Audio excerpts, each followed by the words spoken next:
YouTube, it is so good to see you guys again on this here Fire Friday. It has been a while. I apologize to you guys for being gone for so long. I actually wanted to talk about this topic today. I am going to be talking about the topic of self-sabotage. This is a really big thing. I mean, it affects everybody, neurotypicals, people who are neurodivergent. So whoever you are, however you found this channel, this video is going to be specifically about self-sabotage, how to get better at not self-sabotaging, because it is a process and it does take time, and sometimes it can be instant. Sometimes you just snap out of it and you just stop. It can come back, it can creep back in when things get rough. So that is what I'm going to be talking about. Self-sabotage. Let's say that you're in a depressive episode or you're depressed for a long period of time and you just start self-sabotaging. And I think that the reason that this happens, like a really big reason, is that we feel bad for ourselves. We feel very sorry for ourselves.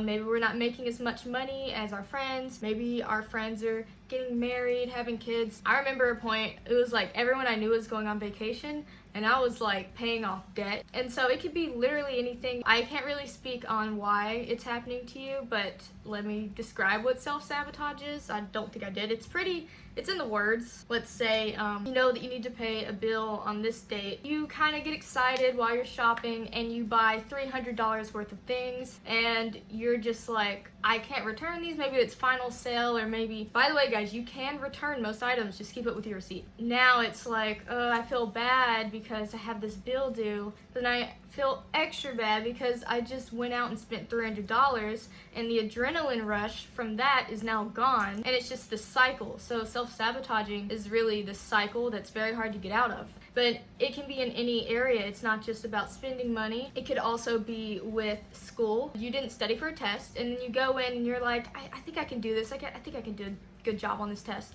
And then you find out later you made an F. And now not only are you sad that you made an F, but you're sad that it's your fault that you made an F. And you're sad that you weren't strong-willed enough to study instead of eating or watching TV or hanging out. So my first question is, how do we fix it? How do we get better at not self-sabotaging? I'm gonna tell you guys what I did. Since I was a kid, I had a hard time getting anywhere on time. I would run out of time. I would be going 70, 80, 90 miles an hour. I would always forget something. I would always get to school and I would walk in late and I would feel like crap because everyone's looking at me. I didn't bring any paper. I left my binder for this class. I left my book for this class. And so I'm feeling bad about every single little piece of that. When you break it down like that, like I want you guys to break down everything, every little piece that you could possibly feel bad about when you're self-sabotaging, and really internalize that. Don't traumatize yourself, but internalize it and think, I'm getting stressed over every single element of this one thing that I could have fixed, which was waking up earlier in the morning, going to sleep earlier at night so it's easier for me to wake up. And then maybe I need coffee in the morning, you know, like troubleshooting. Break it down. If it's money, think, I don't want to go shopping. I don't need any of these things, but I know why I'm tempted to, and it's because maybe you just got out of a breakup, or you know, you don't feel very confident in your clothes and so you're thinking, I need to buy more clothes. Find the root of the issue and write it down. Really see if you can seek counseling through your job. I would look up in your area for free counseling if you can, but if you don't have a counselor, talk to people that you trust. The whole point is to kind of get it out and get, you know, some insight on what you're feeling, because you're not alone. Talk about the root issue and not just, I just keep spending money and I don't know why. I'm just late every day and I don't know why. And for a long time, I made so many excuses. I was on a dance line and I was late to every practice. I would say it's because I have ADHD, but I noticed on my days off, I would get up right at 5 a.m., 6 a.m., and make myself coffee and have a whole spread of breakfast. My hair and makeup would be done and just completely prepared for the day. Just like, yes, ADHD definitely has a huge part in this. But then I knew other ADHD people who were always early every time. Every time I was late, I would be so close. I would just be on the brink of tears because I was like, why do I keep doing this to myself? Why do I keep disappointing these people?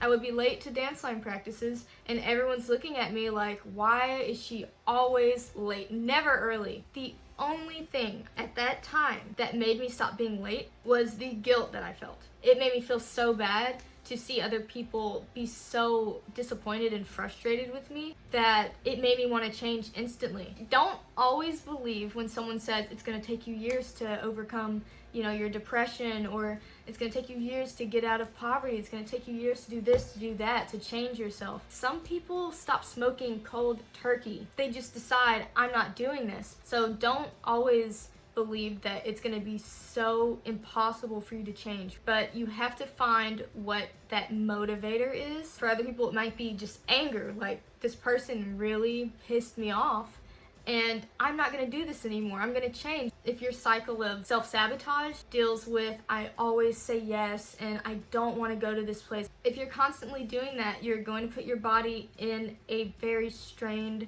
state. It might make you very angry, like, I'm so tired of people asking me to do things, expecting me to say yes. Get angry, take that anger and transform it. Don't just blow up at the person, but really feel those feelings of guilt, the anger, the sadness, whatever feelings you feel when you're in this cycle of self-sabotage, and use it to change. Things that I did, I blamed myself, I blamed other people. Some people just blame other people. Some people just blame themselves. And what happens is you get into this thing where you're like, I suck, everything's my fault, I shouldn't have done that. First of all, you have to go through this at your own pace. I'm not saying you need to get out of your self-sabotage right now. What really helped me was watching YouTube videos about self-sabotage, about lack of confidence, stuff like that. Anything that can cause you to self-sabotage. And I learned that saying mean things to yourself, always putting yourself down, you just dig yourself a grave. Blaming yourself is so different from taking responsibility, because when you take responsibility, it gives you strength to change.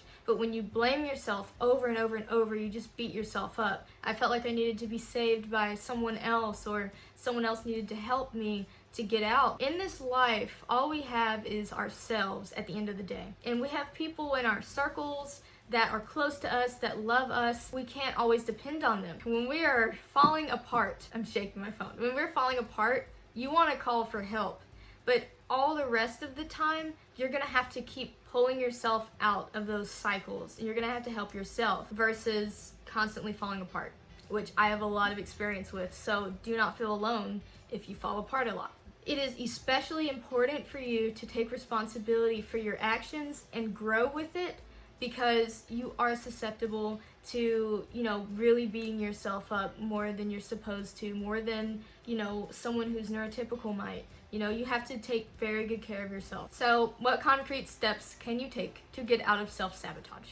So I already said, find the root of the problem. It is so hard to change patterns and behaviors, but it is not impossible, and you sort of had to put yourself through a boot camp. And my boot camp is watching a bunch YouTube videos in relation to what I'm having problems with, motivational speakers, TED Talks, YouTubers that have been through the same thing that are talking about it. And I'm not saying it fixes, I did not find the cure to depression here, but I have found that it helps me personally a lot. This all happens in stages. Next, set up goals. So when you set these goals up, make sure that there's a time span for them, like if it's just be early to work tomorrow, that's a great goal. It's very achievable. It needs to be achievable in your mind and very realistic. Don't say, I'm gonna be early to work all year.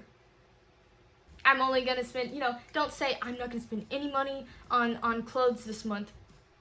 Say, I am going to set a budget for myself every week, $25 for clothing every week. And if something doesn't fit you perfectly, another goal, if it's with spending, return it. Tell yourself, set realistic goals. I'm gonna buy $25 worth of clothes every week to kind of keep that adrenaline pumping, which is not good advice. It's not, because this is technically an addiction, but I'm just going to keep it realistic. And then tell yourself, I'm not going to keep all the clothes unless they look phenomenal on me. You will save a lot of money if you only buy the phenomenal clothes. If you have a credit card and you're scared you're going to keep spending on that credit card, give it to somebody or have them lock it in a safe. I don't know, do something with it, you know, have someone else be accountable for what you're doing. Take it off of Apple Pay if you have your credit card on Apple Pay. And in some cases, it's very bad to not have your credit card if it's an emergency. But if you have multiple credit cards, maybe put the one with the most amount on it or the highest interest rate somewhere where you cannot find it. Anyway, I think that's about it for you guys. I hope that this video has been very helpful for you. These were just a few tips for how I got out of these cycles of self-sabotage. Not all of them, but like I said, it happens in a lot of different ways. If this helped you guys, please do leave a like and a comment and subscribe. I do apologize for not uploading a video recently. I have had issues with the storage on my phone, but I hope that you guys have a wonderful day. Thank you so much for watching, and bye.